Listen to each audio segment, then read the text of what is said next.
All right, hello everyone, and welcome to an episode of Dear Dr. Fantasy. And for my very special guest today, guess who it is? It's Ryan Cahill, author I'm of here. Bound and the Broken. Hello, Ryan, how are you? I'm good. How are you? I'm doing great. Doing great. I am very happy to be sitting here with you. We're going to talk all things fantasy. It's going to be a good time. But I want to start out with this very exciting new edition you have that is coming out of The Fall, which is the Yes. first novella in your series, something I have read. I'm not quite current yet. I'm going to get current. I'm going to read Of Empires and Dust How dare this you? this How summer. dare you? I'll get there. You and John and Mike. Yep. Mike's wife has already passed him in his reading of Is Empires that and right? Dust. Oh boy. Oh Yeah. boy. Yeah. Well, we will get it done and we'll get together and discuss it. But today I get to talk with you solo. So let's talk about this new edition that is coming out from The Broken Binding. Yeah, that is exciting. Yeah, You have a copy to show off there too, I or do. I two or do. I three. actually, so what kept happening is I kept people kept getting the books before me. So I went over to sign them and I just stole these. Nice. So we got like this is the North American Collector's Edition. Ooh, And that's they put it's beautiful. really cool. They put loads of spot UV on just certain surfaces of the rocks Yeah. so that when they Yeah. turn, they shine. And then Shiny. that's the standard edition. Okay. It is shiny too. There's like six editions. Oh, and the sprayed edges on the purple one Oh too. yeah, yeah, yeah. And they all have like loads of new illustrations and stuff. They're pretty cool. And they do a cool map of Ilmaine, which has never been Ooh. done before, which is great. Wow. Yeah. Sweet. Yeah. And then the new novella, The Truth, we kind of visit a lot of the spots in the city, Okay. which is cool. Yeah. Hold on. Yeah. There's Oh loads of cool yeah. different illustrations in it Yeah. by Yeah. Peng Lu and Isfok. I think Isfok is a Polish artist, and she actually started off as a fan artist for the series. Now she was a professional artist anyway, but Yeah. she was a fan artist. That's so And cool. then Yeah. one of the times we are kind of like, hey, why don't we just? Yeah, that's a cool one. That's Peng Lu. Yeah. Peng Lu has done some of the ones in the Yeah, Peng's so good. And they're just again. like, why don't we pay you? And you do like actual like commissioned Yeah. art. And she was like, fuck yeah. I don't know. I realized that you're such a nice guy. Am I allowed curse? I that's fine. Yeah. Yeah. That's fine. Okay, because Um, it just comes out so naturally, and then I'm like, oh, like, yeah, you it's should have totally seen me at fine. Dragonsteel Nexus. I was like the entire time, every panel I was on, saying, guys, I'm not going to curse. It's not going to happen. And I was on one with Christopher Paolini, and we were debating dragons, and then one slipped out. But then my natural instinct, I was like, oh shit, oh fuck. And then the whole audience went like crazy. And I was like, oh no, what have I done? I'm gonna get kicked out. Cursing at the fact that you had cursed. Yeah, exactly. Yeah. It is That's who I funny. am. Yes, that is totally fine here. Yeah, that's exciting. The fall, and you mentioned the new novella too. And I Yeah, the wanted truth. to give you a chance to talk about that before I start asking you a bunch of really cool questions. But the new novella is going to be coming out as an indie book, just for the people who have been collecting these books, Yeah, right, all along, because you now are working with the Broken Binding. yeah. A, I guess it feels weird to call you a traditionally published author, but And kind of, but it's sort of, kind of a right? yeah, so it's kind of a thing that I've kind of gone to pains to say on different interviews, is that I'm not a traditionally published author in that like that's my only moniker. Yeah. Like it's technically a hybrid author because the only thing I've sold is print rights. The ebooks are still 100% mine. Uh-huh. And then the audiobooks are with a different publisher and have been for a long time. And it's kind of a thing with a lot of indie authors will have their books with like an audio publisher. And for some reason, that's not considered being hybrid, even though it is hybrid. It is a Really publisher. is. It's not Yeah. Podium, Tantor, Simon Maverick, different audio publishers who take audio rights only. So yeah, so I've retained the ebook for everything. The only thing that's been sold is print rights, paperback, hardback. Okay. Um, that's gone over to the Broken Binding, and it's been fantastic. But Hmm. I would hate to have people who followed like the journey that I've had turn around and go, oh well, Ryan's traditionally published now. That was the end goal, and I was like, no, no. The end goal for self-publishing was never being traditionally published. Right.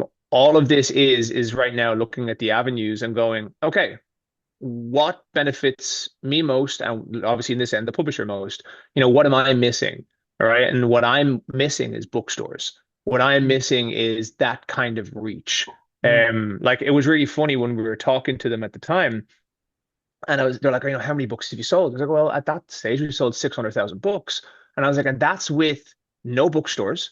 And yeah, that's with Amazon constantly marking my POD books as out of stock, even though they can't be out of stock because they're print yeah, on demand. But because I yep, printed them through Ingram instead of Amazon, they were marking them. So I was like, look, guys, there's potential.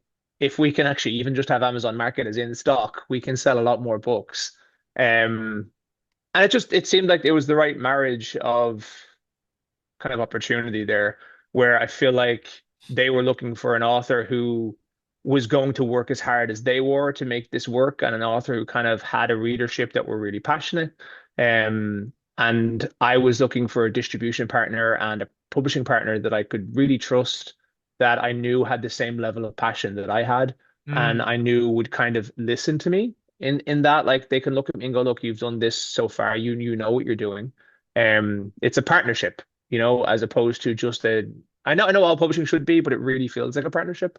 So it's been great. And that's kind of the thing with this, with the truth now is, yeah, so I realize I went on a mild tangent there, but that's it's all right. being published by me in September, because if the Broken Binding published it in September, it would look really strange for their publishing cadence. It would be, okay, we're going to do the Bound and the Broken novel one, novel or novella one, or novel one, novella four. Wait, what? Yeah. So they're like, you do that, because otherwise the other option is it's not allowed to be released until it fits into the natural cadence of their publishing, which would mean I'd have it finished now and my readers would just have nothing until 2028. So they were like, no, no, we don't want to do that. That would harm the series and it would harm the readers. And so we let you do that now, and then we'll do the full proper release um in 2028. And then because all they have are the physical books anyway, so what we'll probably do is they will be the people who run, just like actually they were for Vampires in Dust, is they will run the pre-order for the hardback for the truth, so Hmm. that the vast majority of that will go through them anyway. Okay. Because they've been doing that for me for years and they have kind of been incredible with it. So Yeah, but I agree with you when you say work hard, and also when you say that yeah. there's a there's a real nice, I think, commonality, a shared vision that you and I think what they do over at the Broken Binding is just Yeah. wonderful. And I think that So we it's a started great this fit. like 3 months apart, Yeah. like back in 2021, less than three Wow. months apart. I think the Broken Binding officially opened in January 2021. Hmm. And I launched on the 17th of March 2021. So we literally both started that close together and have kind of done the whole thing together. So it kind Wow. of just seemed right, it made sense. Yeah, that's fantastic. That's fantastic. And I'm sure the fans appreciate that, like the editions that are above me here of your books, that the new novella will be available in Yeah. this And format. so will the last book as well. The Broken Binding are going to publish an edition with the original cover as well at the same time, just to make sure that anyone who supported, just to make sure you don't get punished for being a long time supporter. Uh-huh. You don't, we're not going, aha, now you have to collect a whole new set. If you want to collect a whole new set, amazing. But we will also allow you to keep the editions that you've been collecting the whole time. Wow. That's really considerate. And I think that Yeah, it was a major thing. And I was like, look, I want this in the contract. And they were like, yeah, totally fine. That's not a problem. We'll do that. that's wonderful. That speaks well. I don't think there's many publishers who do that.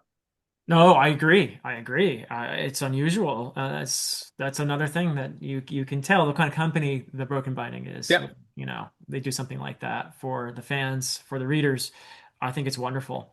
And congratulations too. I mean, it's just I like seeing good people succeed, and it's wonderful to see how you're doing with your Yeah, series thank and you. everything. Yeah.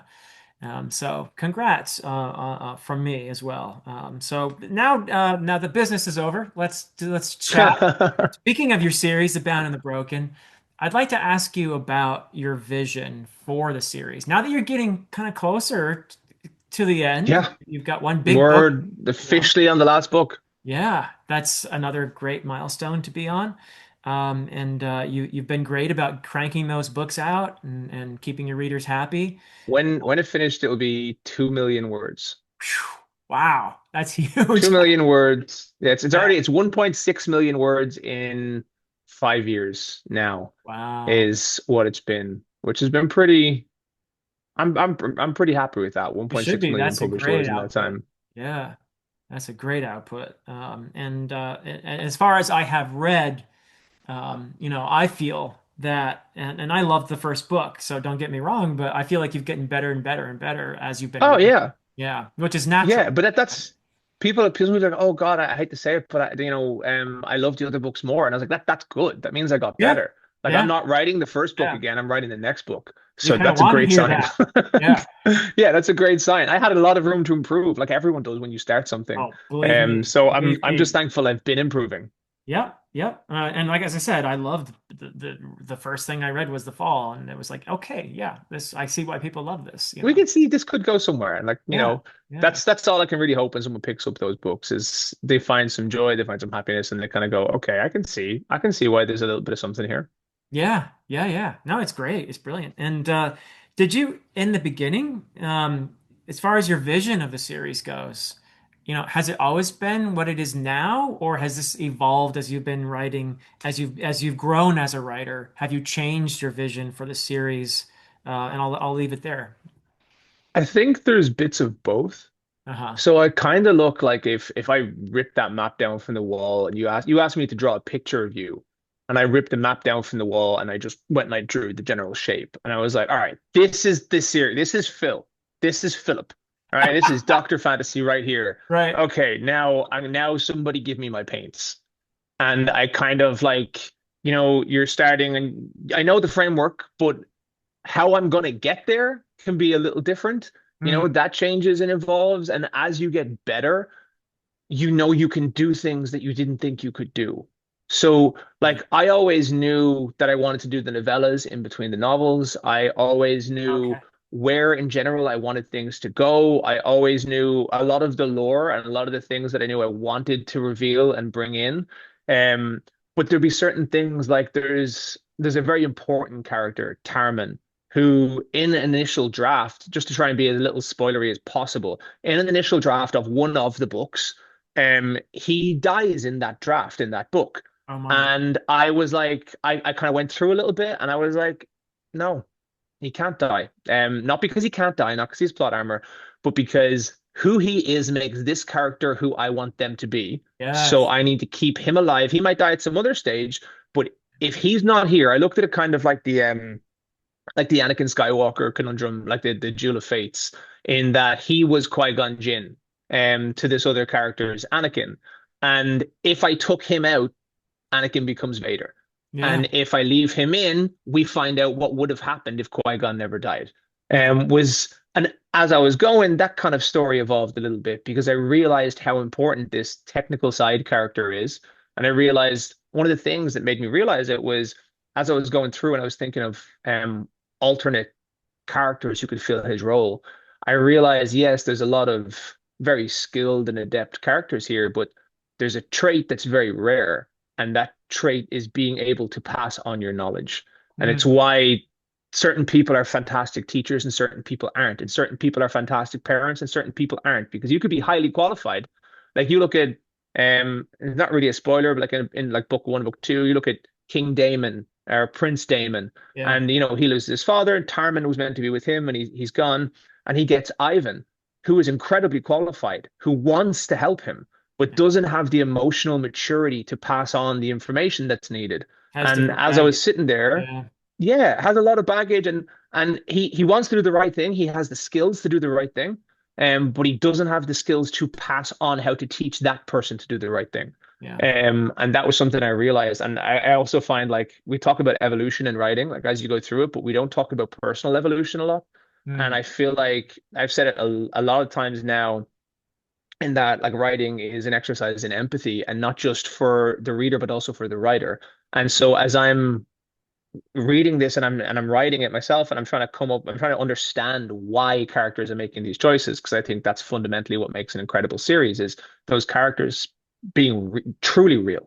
And so I was trying to understand why, and then that actually made me understand a lot about myself and about life and going, that is the difference. And yeah. having that maturity in yourself to be able to balance your own emotions well enough that you can teach somebody else the path without like just trying to tell them to do what you would do, Yeah. to teach them to find their own balance. Um, it's some majorly cathartic moments in front of a keyboard. Oh, I can imagine. That's brilliant. And on a personal note, am very glad that you did not kill off Tarman because he's a favorite for me. And I do agree that he is a kind of moral anchor, a very important moral anchor in the story. So that's something that I think is distinguishes your series, distinguishes your writing in a sense. Ah, look at that. Oh, nice. Love it. That's I Very realized when you said that I had it right here somewhere on the desk. I was like, I'm sure it's in this stack here. Yeah, yeah, there he is. Wow. Yeah, no, it is an important characteristic of your series is that a lot of really awful things happen, which is, it's fantasy. There's war Yeah, going on. There's an acquisitive, nasty empire that is being resisted, and there's violence and whatnot. But one of the things I love about your series is there's always a moral compass in there, and that yeah, you have characters who are tempted to do horrible things, and even understand in certain situations, understandably, because of what they've lost, what they've been through. But that decision to exercise their will, to stick to their ideals, to stick to their values in those moments, that's really an important thing, I think, in a series like this. yeah. So Massively. Like I wanted it to be a world where some like genuinely dark, hard, difficult things yeah, happen. and they But do. I wanted to take some of the elements from grimdark, but then the elements from heroic fantasy to balance them. I felt like that's more real. I wanted the world to be dark and horrible things to happen, but that there are genuinely good people, Yeah, who want to do good things. And it's kind of that balance that I wanted to try and find, especially as we move into the series, like from book two onwards, and try and really find those notes. yeah, and this is why I, from the beginning, felt like your story in not in any like just detailed or specific ways, but just in terms of the tone and everything, reminded me Yeah. of an author we both love, John Gwynne, his books. I Yeah. think a similar kind of thing where awful things happen. There's some terrible stuff that goes on, but you can always root for those characters. You know that there's a core of goodness. There's a heart to the story. In other words, there's heart in the Yep. story, and that I love. That is Absolutely. something that I think wins over a lot of readers when they realize, no, I'll this never be is, sad about a John Gwynne comparison. yeah. Oh no, he's Yeah. just wonderful. One of the authors who consistently gets the tears going for me. So Yeah. No, John's fantastic. I love yeah. John's work. John's The Faithful and the Fallen is what got me back into fantasy. I picked up Malice Oh after I'd left university, hadn't read for pleasure in maybe 6 or 7 years. I had 4 years of pharmaceutical and biomedical chemistry, and I just wasn't reading anything for fun. yeah. Couple of years passed after university, and I walked into my local bookstore and I saw Malice on the shelf. Never heard of it, never seen it. Ha. Picked it up, and then within like 2 weeks, I'd read the whole series that was out. It wasn't all released at that stage, I don't think. I can't remember. I think there was at least one that wasn't. There was one or two that wasn't released. And I remember looking and seeing his publishing history and going, this guy publishes pretty consistently. Like, this is great. I found an author who gets books out, and I enjoy them. So that's a great combination. Yeah. So you have that in common with him too. So that's good. Yeah. Um, I'm trying. Yeah, another great guy too. But yeah, speaking of Tarman and as a mentor figure, there are some other mentor figures. Like Aeson is a different kind of mentor. He's a more scarred Yeah. kind of mentor figure, I think you could say. And then you have other. Now I'm going to use the word trope, and you and I understand that this is not a word I'm using negatively whatsoever. I think a Yeah. trope is a tool. It's something that every author uses tropes, whether Yep. consciously or not. And fantasy particularly deals in tropes and archetypes and whatnot. Now, maybe when you use a trope badly, you could call it a cliche. And I think a lot of people misunderstand the word trope, and they think it means the same thing as a cliche. But I'm using it totally neutral, and it's a tool and one that you can use well, like the mentor figure, like the Yep. chosen one, for example. And you have your own iteration of that in the I series. almost consider them like tenets of a genre or like signposts of a genre. It lets you know where you are. Yeah, It lets you know what you're in for. And it's kind of like I look at them reasonably similar as a happy ever after in romance. Okay, because if it's not happy ever after, it's a tragedy. So I go on and look through it, and if someone walks up and they go, "Okay, all right, we have the farm boy starting here. I know this vibe. I think I Yeah. can like this. All the parents are dead. Shit, here we go. We're about to go off." And some people want that. I think a lot of the time tropes will be heaviest in a first book always because that's Yes. where you're signposting to people what you are doing. And Yep. then when they get to book two and three and four, they're in it now. They don't need as many signposts to let them know. Um, I really like I love finding that familiar warmth. That's kind of the point. It's about doing everything differently. Every author makes different choices, and every author goes in and adds their own twist in how they do things, which is what makes it enjoyable for me anyway. Beautifully said. And I think that you're absolutely right about you're grounding your story. You're telling your readers, okay, this is what kind of story this is in the Yeah. first book, particularly. And then you get to play in books two and three, and if, in the case of your series, four and five. And But that's where yeah, you put your own stamp on that. I think we can see that in any number of authors. I feel it the same way about my own trilogy. The first yeah. book probably does feel the most tropey. But then by the time you get to the third, I think you can see a totally different vision, something that might even surprise a lot of readers. And that's kind of what I think. I think that's part of a delineation between what classic and old school epic fantasy is versus modern, all right? Yeah. Versus starkly modern, all right? And one of the things to me is in the modern concept of publishing, everything must move plot A to B to C to D to E to F like lightning. You have no room, and this is the sentence for me, is that you have no room to wander. Okay. Yeah. And that's what old school fantasy did. It wandered. All right. So you have no room to wander. It needs to be quick. It needs to be sharp. It needs to be all of the fat needs to be trimmed in every place. And Mhm. anytime something could have been shorter, it needs to be shorter. And for me, although I love a lot of those books, I love reading them. They're great books. It's not the story I wanted to write. Mm. I wanted to write something that meandered a little bit, that wandered a little bit, that allowed us to kind of soak in that world, that escapism, that story, that fantasy. That's what you go back and you read any Tolkien, you read Robert Jordan. Robert Jordan maybe wandered a little bit too much sometimes, but like I still love him. Yeah. But it's that wandering that made them magical. Mm. And I think with that as well, what it means is a lot of the time in modern fantasy, the end of every book has to be the end because I'm trying to explain it the right way. It has to be the end of a story. Has to be Yes. because you're Yeah. pitching stories as standalone with series potential. Okay. Yeah. Whereas in old school fantasy, it was about the whole story. Mm. So, it wasn't, it's about the journey. It's not just about reading book one and then, they have a mini boss fight. And then book two, you have a mini boss fight. And like, who's the mini boss fight in book three? Is it, no, it's the whole thing. And not every book has this sense of closure because you're not trying to be able to wrap a story after every book. You want to be able to have that whole thing. Robert Jordan did 14. I think maybe there is definitely argument further to maybe have been like 12.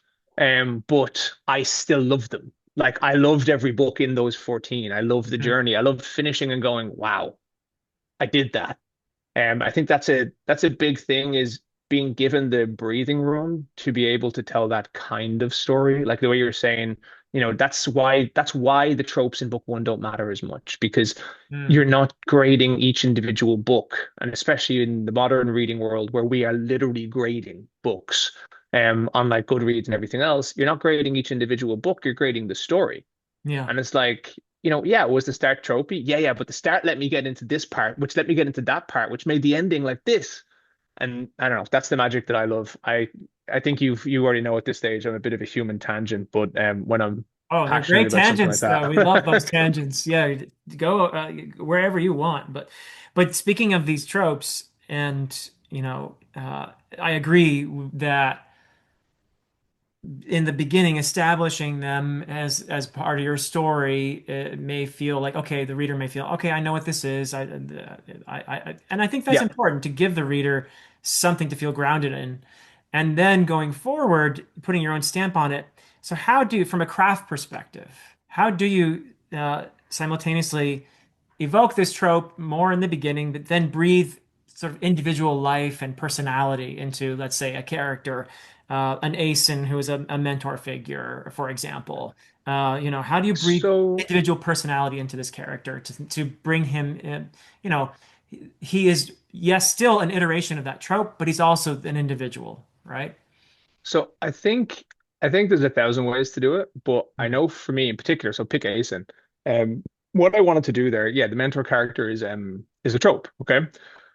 But the mentor character is also classically an iconic character. Like it's a character that never changes. All right. They're a character who is set. They come into the story as this well-rounded, able-bodied character.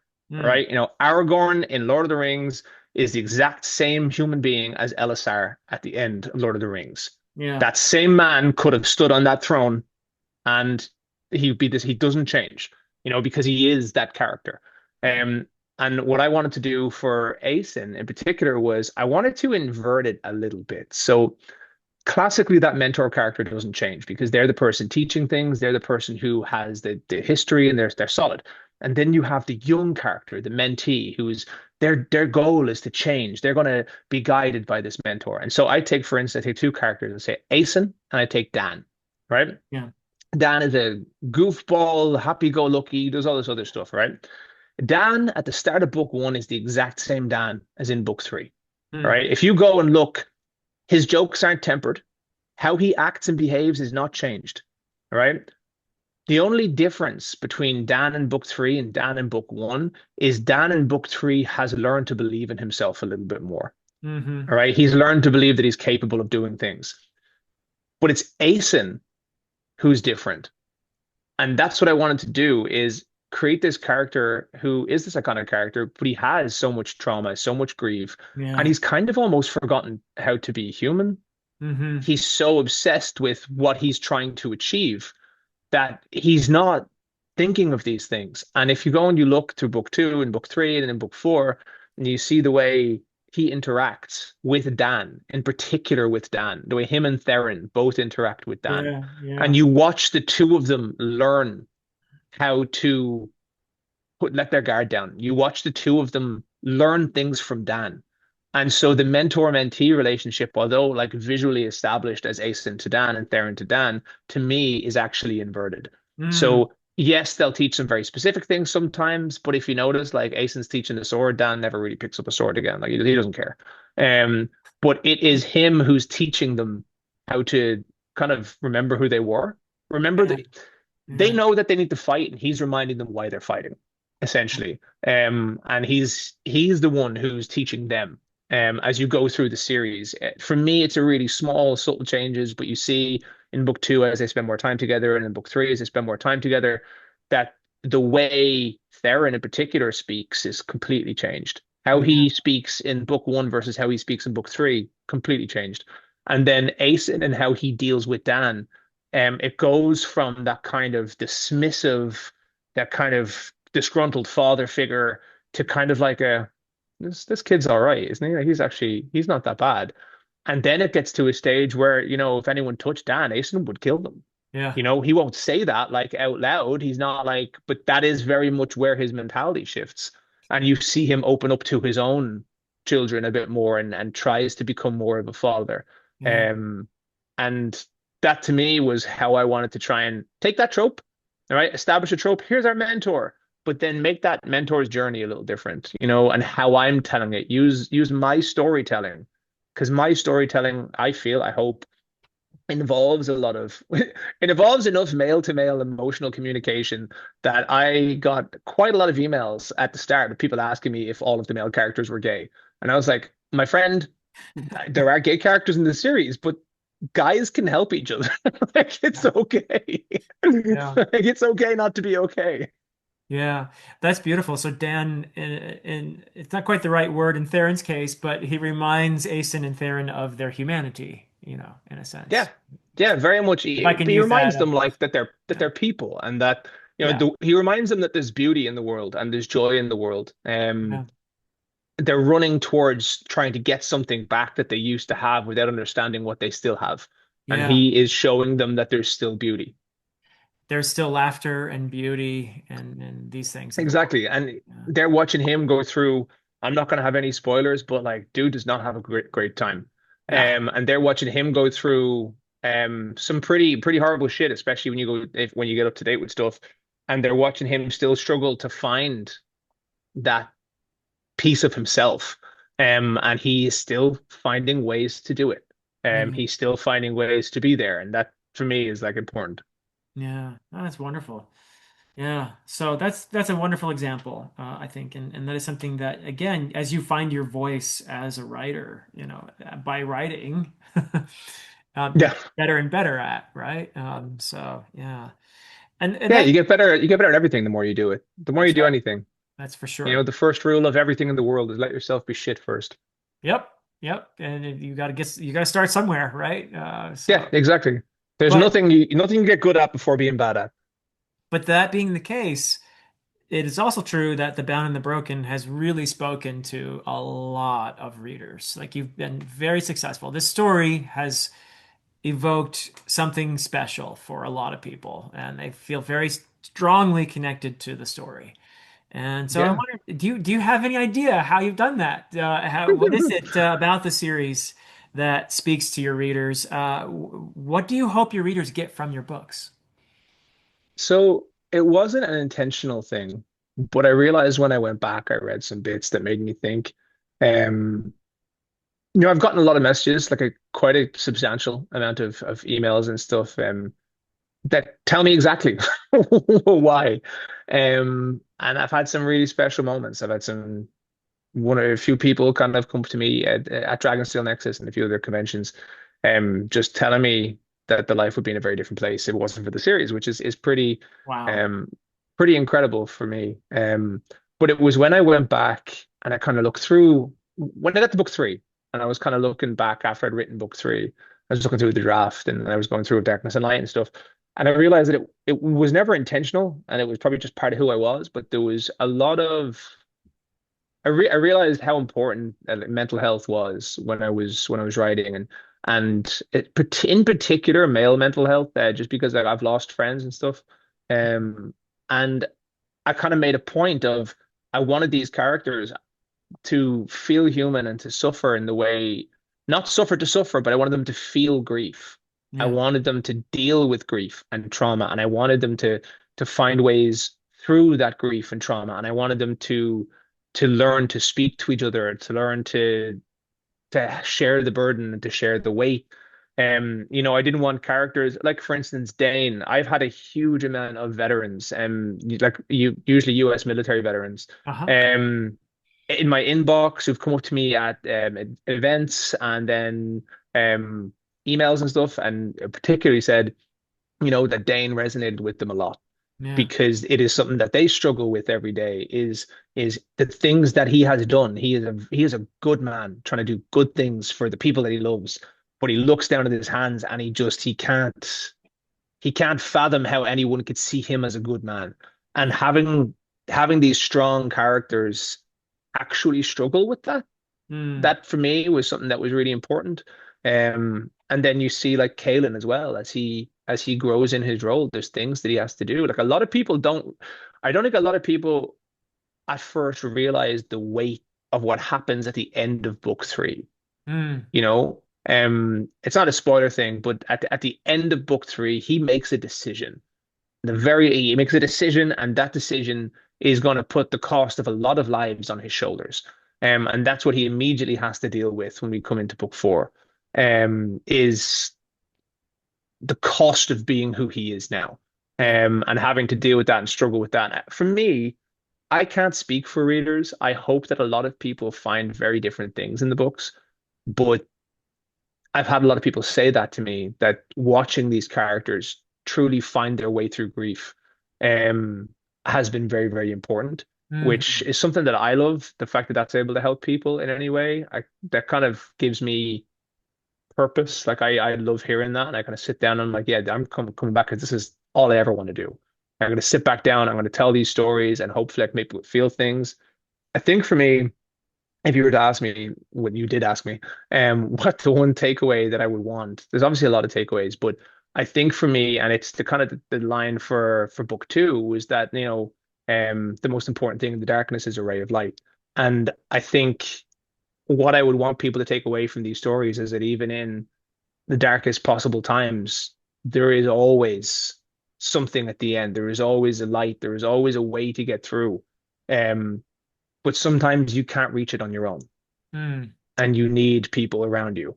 And it's okay to find those people around you. Like, look, there's a million things I hope people take from the series, but that's something that I know probably was some kind of inner catharsis, inner moment working itself out from me. It wasn't intentional. It's just when you go back and you read it and you're like, I feel this actually. Hmm. Like Hmm. I know you see that when you wrote written your books, when afterwards you go back and you look and you go, I was feeling things. Yeah. I can see that I was feeling things when I was writing this. Yeah. Sometimes you don't know what you were working out until you read the book or you I remember. think that's the best way. Yeah. I think like unless I think there's certain books like say like Yellowface by R.F. Kuang where like you have to know exactly what you're saying because that book is a social critique. You need to be consciously aware of what you're saying. But Hmm. in other books, if you try and do that too much and you're writing normal fantasy, you can kind of just be standing on a soapbox a lot. You're kind of hitting a dead horse. Yeah. Um, but it's when those magical things come and you look afterwards and you're like, wow, I there was a message in this story that I didn't know was there. And your second draft can be polishing that message and just going, hey, all right, let's kind of just make sure this is not too heavy-handed. Let's make sure it's told in the right way. I usually try and make opposite opinions and give valid points. I'm really, really, I don't think I've said this before. I'm really excited, not for you to read Vampires and Dust, but for you to get to the truth. Uh-huh. I've tried to challenge a lot of my writing craft in every novella that I've written. Yeah. And in the truth, there's just some stuff there that I think you in particular will appreciate just by the way you examine books.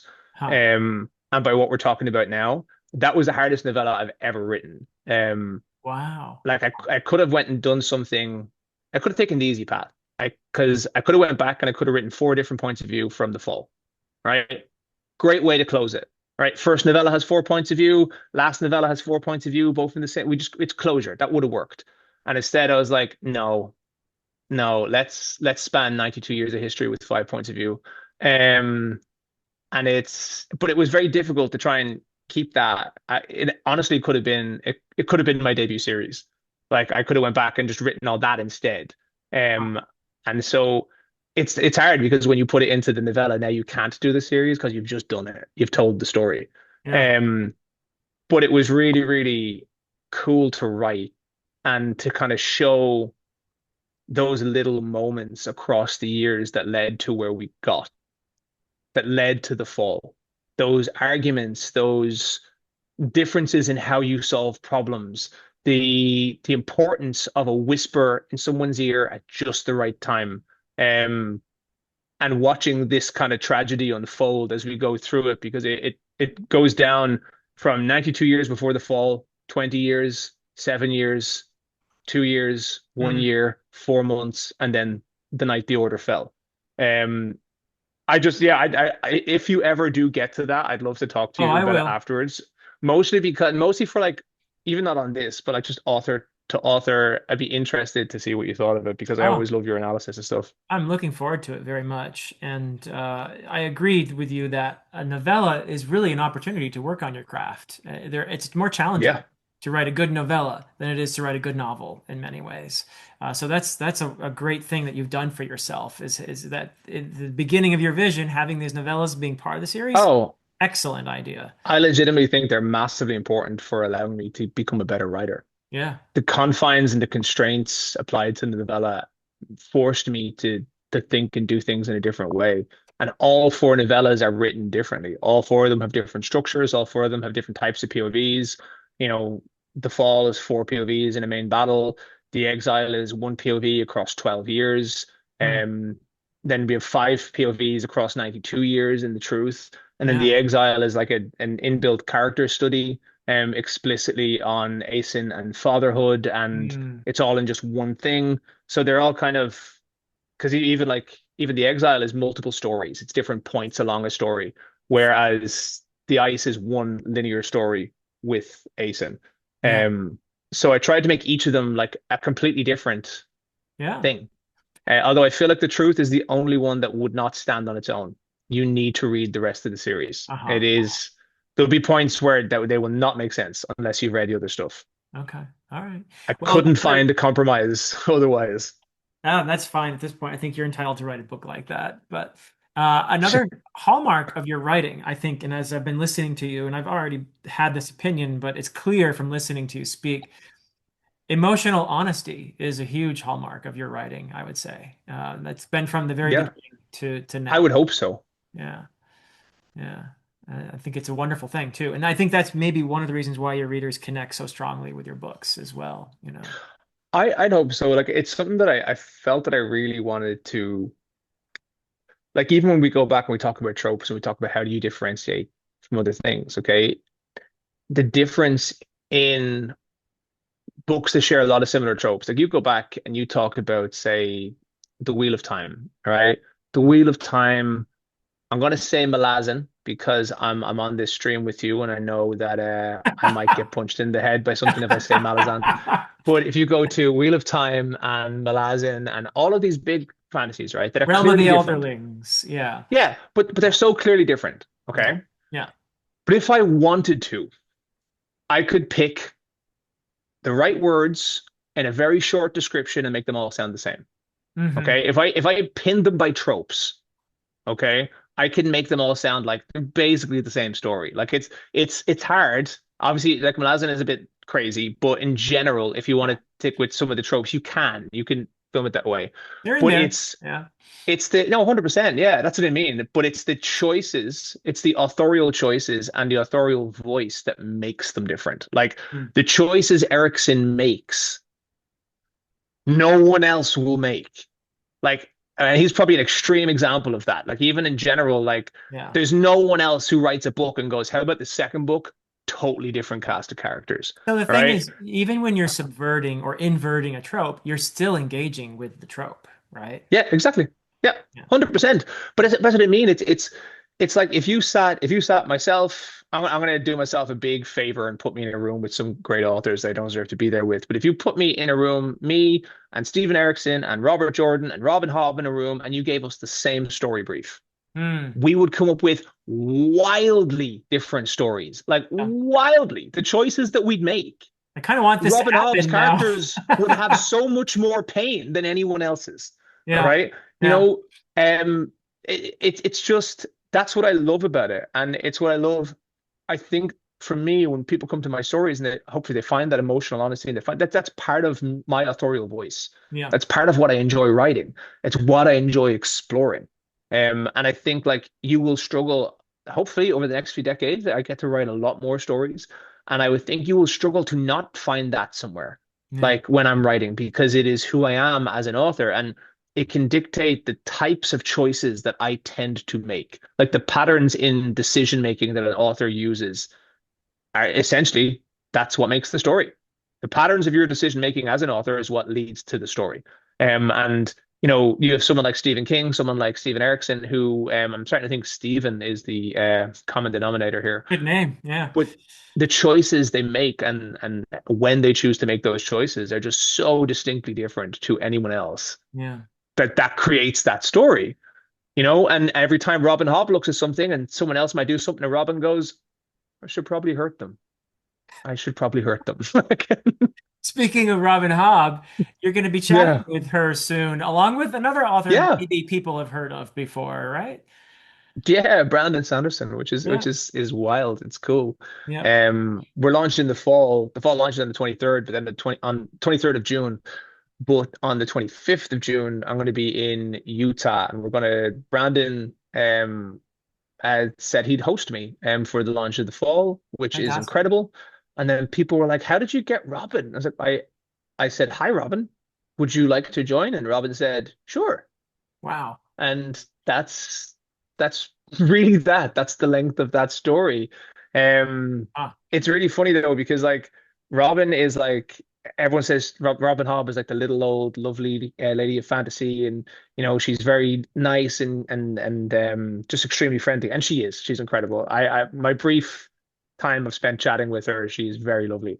hmm. But she also is very astute and has managed to zone in on my personality very quickly. Uh-huh. So she makes fun of me every 10 seconds. Um, like all she does, I get messages off her telling me that my autograph looks like a child's. Like she just goes for the jugular right away, That's so which is funny. great. Oh Yeah. my goodness. Um, Huh. but that'll be a really cool event. I'm looking forward to that. Poppy Books, who were the bookseller at Dragonsteel Nexus this year, they're hosting it. They're probably the best team I've ever worked with Wow. at hosting events. They're so lovely. Hmm. They messaged me beforehand, before the event I did on my tour, and asked me like what kind of like American treats or things that would I like in the green room. So kind of like having a rider as a musician. And I said I wanted pizza and Americans going to come at me here. I said diet root beer, Oh. all right, which they found very strange. And I had to kind of explain that when I went over to Disney World in Florida when I was a kid, when I was I don't know 11, um, that was one of the first things that I got, and it just when I taste it now, it tastes like America. Okay. You All right. know, Yeah. root beer tastes like America to me. And I'm sure there's plenty of people who would argue, but I've had, yeah. If I could have got them to fly Texas barbecue in, I would have picked that, but it wasn't going to work. Oh well. I liked root beer a lot when I was a kid, but yeah. I Yeah. don't drink it a lot, Yeah. but you know, if someone says, "What's the one thing we'll get you here? You're in America now," Yeah. and it's like, well, I could get anything else. Then how about an American root beer? Root beer. Let's do it. Yeah. So I can't let you go without asking you my standard question, Ryan, which is Yep. going on the theory that you are what you read. What have been some of the most important formative reads in your life, going back as far as you like, down right back to little Ryan reading his first books, wherever you like? So I'd say like ones that had impact. People always ask me what's the first book with dragons you read, and there was this book called The Big Book of Dragons, Ooh, released by Scholastic, and it's out of print now. And I actually managed to find two on the secondhand markets. I got one from my daughter and one from my wow. friend's Huh. son. It's just this big, thick hardback book with like loads of dragons in it. I think that definitely was a starting point. And Yeah. as I moved through, there's a series that is incredibly dear to my heart. It is a series called Cirque du Freak by Darren Shan, Uh-huh. and it was like a YA horror vampire, incredible series, and Huh. it had like I can't remember even remember how many books. It would have been like 9 books, 10 books, or something like that. We have them all on the bookshelf upstairs, and he had a second series called The Demonada. Okay. Um, Probably one of my favorite ever things. Just I love that series so much. It One of was those things you massive for me. reread as a kid, probably a few times. Yeah, all Yeah. the time. Absolutely loved it. And then it was as I kind of moved on that I kind of like I read Lord of the Rings, and I read the only reason I'm waving off Lord of the Rings is because like yes, I've read it and it was massively formative, but I'm trying to think of other things like Darren Shan, Yeah. the Cirque du Freak books that were just unique and different. Hmm. Um, and then when I moved on a little bit, I read Dragon Riders of Pern, I read Dragonflight. And then I got to Temeraire, His Majesty's Dragon by Naomi Novik, Yeah. or Novik, and I always get the name pronunciation wrong. But I read the first book, and my friend read the first book at the same time, and we loved it, adored it. Dragons in the Napoleonic era, like it was so cool. And 2 weeks passed, and he came in. He's like, "Dude, there's like 9 of these." Like there wasn't, I think 2 weeks, I'm totally wrong. There wasn't 2 weeks. It was quite a while. I think it was actually a few Okay. years. Oh, okay. And yeah, because I think they weren't all written. And then he's like, yeah, there's a lot of these. And we were like, okay, where's the nearest bookshop? And we just went straight out and bought like every book that they had in stock from it and just devoured the series. Nice. Absolutely love it. And that with like obviously Wheel of Time was huge for me. Hmm. There's I always struggle when it comes to books, and because I read White Fang when I was younger as well, and that started my obsession, particularly with white wolves, which I now have one of. Okay. Um, so yeah, man, when I look back, there was so many different books. Like obviously like Aragon as well. Hmm. The Inheritance Cycle was big for me. I think it is really funny because people naturally go, here's a guy and he writes and it has a dragon. It must be a complete Aragon obsession. And I did love that series. Great series, and Christopher is a really lovely human. Hmm. I think the Temeraire ones just hit me in a way Hmm. that I've not been hit at that period of my life. I wasn't. It was so unique and so cool. And I think the fact that it came almost modern, being in the Napoleonic era, it was kind of like you believed that one day you'd turn 10 and wake up and they'd take you to pick your starter Pokemon. Yep. Um, there was something real about it that just hit me. It was really, really good. Lovely. Obviously, yeah, obviously Wheel of Time is just massive for me, but Yeah. trying to pick some of the other ones. Yeah, great choices. I love it. Thank you for sharing. And Yeah, thank you. it's always fun to hear an author's. For me, I love knowing what makes somebody tick a little bit in terms of their writing. And I certainly found that as I write, some of it's very conscious. Like I have lots of very conscious Beowulf nods in my writing or whatever, Yeah. right? But sometimes I will only realize after somebody points out something, and then I'll say, "Oh, actually, I did read that when I was younger, and that may very well have happened unconsciously, you know?"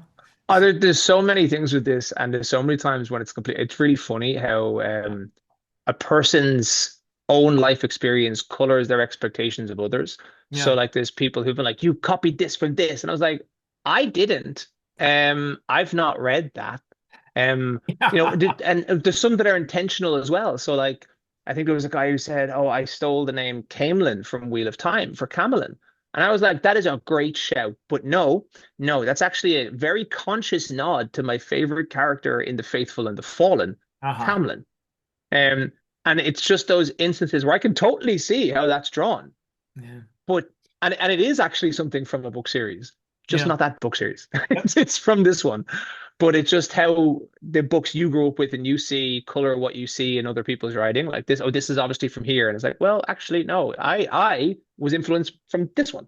But It's really cool seeing that. yet more evidence that we're all, putting our ladles into the same soup, of Oh, so story, like Robert Jordan cauldron was of panned stories. for, Yeah. but Eye of the World was panned for being Fellowship of the Ring. Yeah. And then he expanded everything 1,000 times over, and it became one of like the seminal series for an entire generation. So Another great example of a story where it starts off much more tropey, much more yeah, obvious its inspirations, and then it goes its own and way.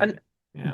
do you know what? Actually, I interject in something that I think is cool that goes back to some of the questions you asked earlier about independent publishing and with the traditional publishing world, Hmm. and just what we're saying right now. I think that's something that's been lost in a lot of the traditional world is the Hmm. ability to write a story that grows. And I think in the independent world, if I had been published, if I had like queried or submitted to the traditional publishing house, I don't think I'd be sitting here. Hmm. I don't think I would have been given the room to grow and tell this story.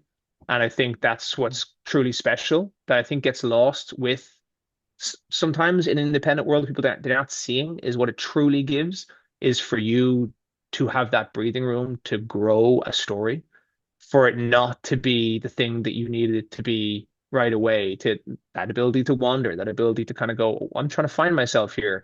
Yeah. And that's what the mid list used to be. A lot of authors who would come in and they would maybe have a book that was well written, but just maybe just didn't succeed. Right. And then two or three books in, they have a blowout success. Hmm. And then people go back and they read like Brandon. They go and read some of Brandon's earlier works that got rejected. And they go, I love this book. This book's amazing.